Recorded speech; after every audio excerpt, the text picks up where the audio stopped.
Guys ঈদের আগে না সবাই মেহেদি দেয়, ঈদের পরে কি কেউ মেহেদি দেয়? কিন্তু আমাদের কয়টা পাগল আছে ঈদের পরেও মেহেদি দেয়। দাঁড়ান আপনাদের দেখাই, আজকে অনুষ্ঠান আছে, স্কুল মাঠে অনুষ্ঠান দেখতে যাবে। ওরে বাবা, এখন মেহেদি টেহেদি দিয়ে সেজে গুজে একদমই কাজ সারা। এই যে দেখেন আমাদের বাসার সব সুন্দরীরা। হ্যালো সুন্দরী, হ্যালো, হাই দাও, হাই মেহেদি দিয়ে। এই যে আরেক সুন্দরী। কি হয়েছে? ওই যে ওই হাতটা দেওয়া হয়ে গেছে, এখন চলতেছে। এই যে মেহেদি দিয়েছে, এই যে আরেকজন এখানে আছে আমাদের একজন। ইনি কে? এটা কে বলেন তো আপনারা? আজকে একসেট হয়ে বসে আছে। আজকে আর ড্রেস পরিনি, পরতে ভালো লাগতেছে না, তাই না ভাইয়া?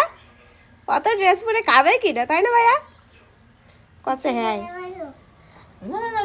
তো এই যে এরা মেহেদি দিচ্ছে, আমরা সবাই যাবো অনুষ্ঠানে। দেখি ওটা, দেখি হাতটা দেখি কেমন হয়েছে। এই যে ভালোই হয়েছে। কথার ভিতরে এই এই পাগল আসছে, ঘেনা হয়ে গেছে। কি সুন্দর দেখা। তো যখন খুলনায় গেছিলাম তখন কত সুন্দর ছিল, এখন ঘেনা হয়ে গেছে মেলা। আপনারা অনেকে হয়তো ভাবতে পারেন যে আমার হাত কেন খালি। সত্যি কথা বলতে আমি মেহেদি দিতে আমার এমনিতে ভালো লাগে না, তা বাদে হচ্ছে তাছাড়া হচ্ছে আমার স্কিনে শ্যুট করে না, এমনি ভাল লাগে না আমার, এমনি সাদা হাত ভাল লাগে, সত্যি কথা যেটি।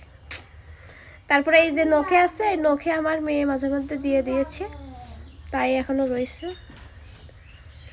তো আসলে এক এক সময় এক এক রকম শখ থাকে মানুষের, তাই এখন হয়তো শখ লাগে না মেহেদি দিতে, সেই জন্য দিলাম না। তো আল্লাহ হাফেজ।